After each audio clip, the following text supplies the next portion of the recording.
Hello बच्चों, आज मैं आप लोगों को क्लास 10th का जो आपका चैप्टर नंबर 15 है ना, प्रोबेबिलिटी, इसको कराने वाली हूँ। और ये आपकी जो सपोर्ट मटेरियल की बुक होती है जो आपको गवर्नमेंट स्कूल से मिलती है उससे कराऊंगी। चैप्टर को हम ऑलरेडी स्टार्ट कर चुके हैं। इस चैप्टर का जो बेसिक है ना वो भी मैंने आप लोगों को बता रखा है, उसकी एक सेपरेट वीडियो बनी हुई है, चैनल पर अपलोड है, तो आप वहाँ से एक बार देख लेना। तो चैप्टर हमने, जैसे कि मैंने अभी आपको बोला, हम ऑलरेडी स्टार्ट कर चुके हैं। इसमें काफ़ी सारे क्वेश्चंस हमने कर लिए हैं। क्वेश्चन नंबर 1 to 15 तक हमने कंप्लीट कर लिए हैं। आज हमारे को क्वेश्चन नंबर 16 से करना है। तो 15 क्वेश्चंस की जो वीडियो है ना वो चैनल पे अपलोड है, आप वहाँ से देख लीजिएगा। प्लेलिस्ट बन गई है, आप वहाँ से देख लेना, ठीक है। और इस बुक से और भी चैप्टर्स मैंने आप लोगों को करा रखे हैं, लगभग सारे चैप्टर्स हो गए हैं इस बुक से, सबकी प्लेलिस्ट है, सारे चैप्टर्स आप कर सकते हैं। चलिए आते हैं क्वेश्चन नंबर 16 पे। इसमें आपसे क्या कह रहा है, a letter of English alphabet is chosen at random. एक इंग्लिश अल्फ़ाबेट का लेटर आपने चूज किया है।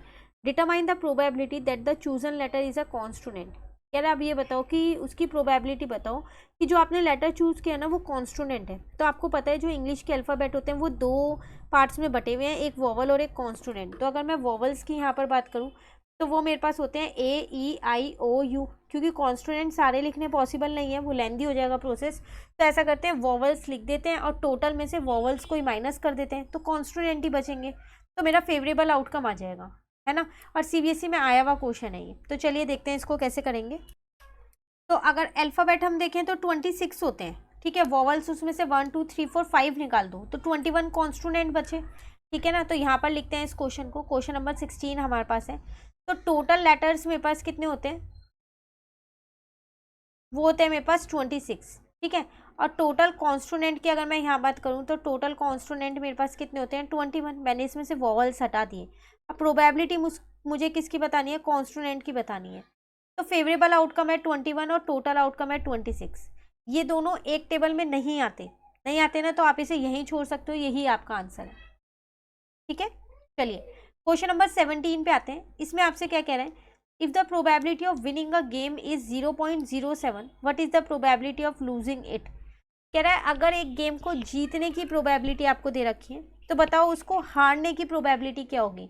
आपको स्टार्टिंग में ही मैंने जब ये चैप्टर शुरू कराया था तो एक चीज़ बताई थी कि किसी भी इवेंट के होने की और उस इवेंट के ना होने की, उन दोनों की प्रोबेबिलिटी का सम हमेशा 1 होता है ना। तो मुझे यहाँ जीतने की प्रोबेबिलिटी दे रखी है और हारने की निकालनी है। तो अगर मैं इसको 1 में से माइनस कर दूंगी तो पता चल जाएगा। तो यहाँ लिख दे प्रोबेबिलिटी ऑफ लूजिंग इट। तो क्वेश्चन नंबर 17 अगर हम यहाँ देखें तो वो आपके पास है यहाँ पर probability of losing the game. तो वो आपके पास क्या हो जाएगी, 1 माइनस, और किसको माइनस करेंगे, 0.07 को, 0.07। बस अब आपको कुछ नहीं करना, सिर्फ माइनस करो और लिख दो यहाँ पर आंसर। तो आपका आंसर यहाँ पर आ जाएगा 0.93। क्लियर है क्वेश्चन नंबर 17। चलिए आते हैं क्वेश्चन नंबर 18 पे। अभी आपके पास शॉर्ट आंसर टाइप क्वेश्चंस आ गए हैं जो थोड़े से लेंदी होंगे ऊपर वाले क्वेश्चंस के कंपैरिजन में, ठीक है। आप देख लो लगातार सीबीएसई के ही क्वेश्चन है, ये सारे क्वेश्चन सीबीएसई में आए हुए हैं, देख लो तो कितना इंपॉर्टेंट है ये चैप्टर इस बुक से। तो सारे क्वेश्चंस को आप अच्छे से प्रिपेयर करना, कहीं पर भी डाउट हो तो कमेंट करके पूछ लेना, ठीक है ना। चलिए नेक्स्ट क्वेश्चन 18 पे आ गए। अ card is drawn at random from a well shuffled pack of 52 playing card. आपने एक कार्ड निकाला, ठीक है, इसमें से 52 प्लेइंग कार्ड्स में से find the probability of getting neither a red card nor a queen. आपको प्रोबेबिलिटी बतानी है, ना तो वो रेड कार्ड होना चाहिए और ना ही वो क्वीन होनी चाहिए। देखो अगर रेड कार्ड की बात करें तो वो टोटल 26 रेड कार्ड होते हैं, ठीक है, तो वो नहीं होने चाहिए। लेकिन ये क्वीन उसके अंदर इंक्लूड होती है, दो तो, है ना। तो दो क्वीन तो रेड कार्ड वाली उसी के अंदर ही इंक्लूड है। अभी आपको सिर्फ दो क्वीन और हटानी है ब्लैक कार्ड वाली। इसका मतलब कितने कार्ड नहीं होने चाहिए, 26 रेड कार्ड नहीं होने चाहिए और 2 ब्लैक क्वीन नहीं होनी चाहिए, क्योंकि रेड क्वीन तो इन 26 कार्ड के अंदर ही इंक्लूड है। तो टोटल 28 कार्ड्स आपके पास ये नहीं होने चाहिए। अब कह रहा है find the probability of getting neither a red nor a queen. ना तो रेड है ना क्वीन है, इनमें से कोई भी नहीं आना चाहिए। तो फेवरेबल आउटकम कैसे निकालोगे, 52 में से 28 को माइनस कर दोगे, है ना। तो आपके पास कितना आ जाएगा, 24। और टोटल आउटकम्स कितने आपके पास, 52, ठीक है। अब इसको लिखेंगे कैसे, वो यहाँ पर देखो। तो सबसे पहली बात यहाँ पर लिखेंगे टोटल कार्ड्स। वो कार्ड्स आपके पास होते हैं 52, ठीक है। रेड कार्ड की बात करें अगर हम यहाँ पर, तो रेड कार्ड्स आपके पास होते हैं 26। इसमें क्वीन इंक्लूड है, इंक्लूडिंग क्वीन मैं यहाँ लिख देती हूँ, ठीक है। और टोटल क्वीन आपके पास कितनी होती है, इंक्लूडिंग 2 क्वींस, टोटल क्वींस आपके पास कितनी होती है, वो होती है 4, ठीक है ना। तो आपको क्या कह रहा था, नाइदर रेड नॉर क्वीन, तो नाइदर रेड नॉर क्वीन, उसमें क्या हो जाएगा, 26 में 2 को प्लस कर दो तो वो 28 कार्ड्स नहीं होने चाहिए। तो अब अगर हम अपने फेवरेबल आउटकम्स की बात करें, तो फेवरेबल आउटकम्स आपके लिए कितने हो गए, यहाँ पर 52 में से 28 को माइनस कर दो तो हो गए 24। टोटल आउटकम्स आपको 52 पता ही है। प्रोबेबिलिटी लिखते हैं यहाँ पर, नाइदर रेड नॉर क्वीन, तो फेवरेबल है 24 और टोटल है 52। आप चाहो तो इसको पहले क्या करो, कट कर दो। किससे कट करेंगे हम, 2 से कट कर सकते हो। यहाँ 12 आ जाएगा, यहाँ पर 2 2 जो 4, 1 यहाँ और 2 यहाँ 6 आ जाएगा 26। अब ये कट हो रहा है 6 पे और ये कट हो रहा है 13 पे, तो 6/13 आपका आंसर। Clear question number 18। चलिए क्वेश्चन नंबर 19 पे आते हैं। इसमें आपसे क्या कह रहा है, 2 different dice are rolled together, आपने 2 डाइस को एक साथ रोल्ड किया। Find the probability of getting a doublet, doublet मतलब होता है दोनों डाइस पर एक ही जैसे नंबर हो।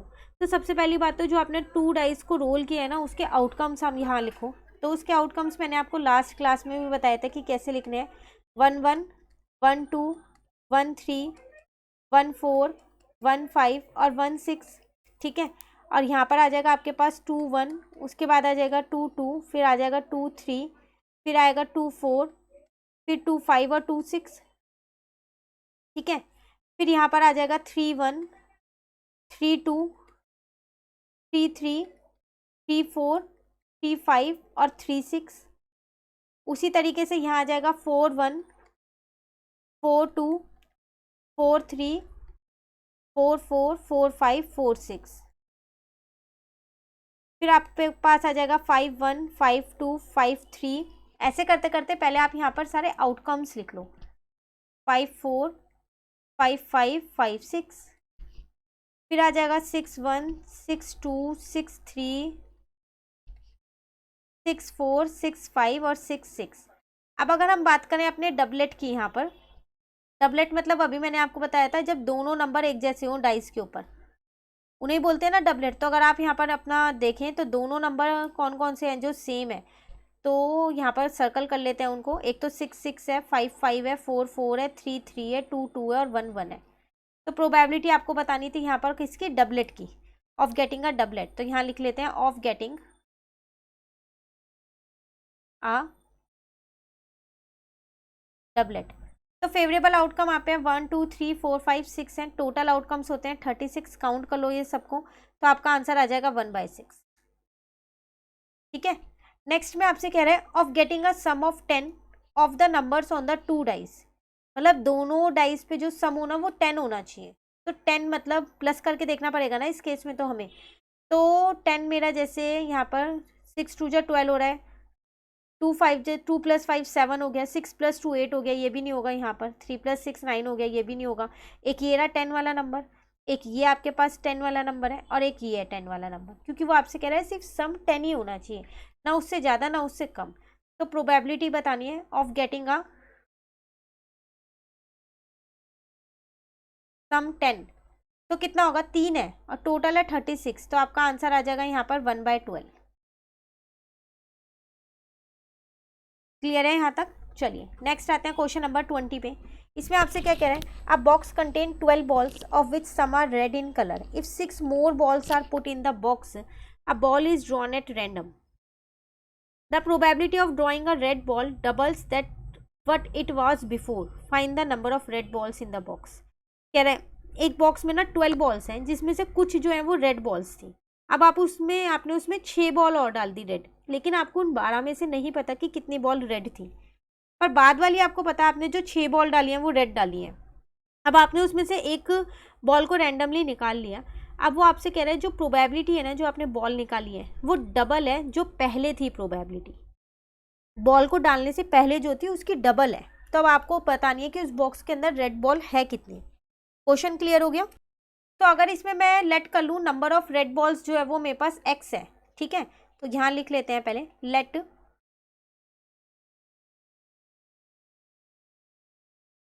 Number of red balls is equal to x. अब क्वेश्चन के अकॉर्डिंग वो क्या कह रहा है यहाँ पर, आपने क्या किया था, ऊपर प्रोबेबिलिटी तो रेड की आएगी ना, तो एक्स प्लस 6/18, क्योंकि पहले जो बॉल थी वो 12 थी, तो x/12 होगा पहले, तो पहले की प्रोबेबिलिटी बिफोर, तो 12 बॉल थी ना, तो 12 x/12 हो जाएगा, क्योंकि मुझे नंबर ऑफ रेड बॉल नहीं पता। अब उसमें मैंने 6 बॉल और रेड डाल दी, तो x प्लस 6/18 हो गया। अब वो आपसे क्या कह रहा था, उसकी प्रोबेबिलिटी क्या है, डबल है ना, तो आप क्या करो यहाँ पर फिर डबल कर दो। क्वेश्चन में यही तो कह रहा है, balls double then it was before, तो ये तो पहले से ही डबल है, इक्वल करने के लिए मैंने अब इसको डबल कर दिया। बस अब यहाँ पर आ जाएगा x प्लस 6/18 और यहाँ पर आ जाएगा आपके पास 2x। आप चाहो तो इसको इससे कट कर दो, ये 6 आ जाएगा यहाँ पर, थोड़ा छोटा हो जाएगा यहाँ पर, तो ये हो जाएगा आपके पास x और यहाँ आ जाएगा 6। इस 6 से इसको भी कट कर दिया, 3 हो गया, तो ये हो गया x plus 6 is equals to में 3x हो गया। अब इस x को मैं उधर ले जाती हूँ, तो यहाँ पर हो जाएगा 2x, तो x की वैल्यू कितनी हो जाएगी यहाँ पर 3। इसका मतलब वो रेड बॉल्स कितनी है, टोटल आपके पास 3 है। क्लियर है क्वेश्चन? आपको क्वेश्चन में यही बताना था यहाँ पर, find the number of red balls in the box. पहले उसमें 3 ही रेड बॉल्स थी, इसका मतलब अब 6 और आपने डाल दी तो 9 हो जाएंगे। क्लियर?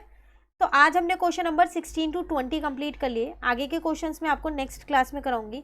इन क्वेश्चंस में कहीं भी दिक्कत है कमेंट करके पूछ लेना, और अगर आपको वीडियो अच्छी लगी तो आप इसे लाइक ज़रूर कीजिएगा और मेरे चैनल को सब्सक्राइब कीजिएगा। Thank you.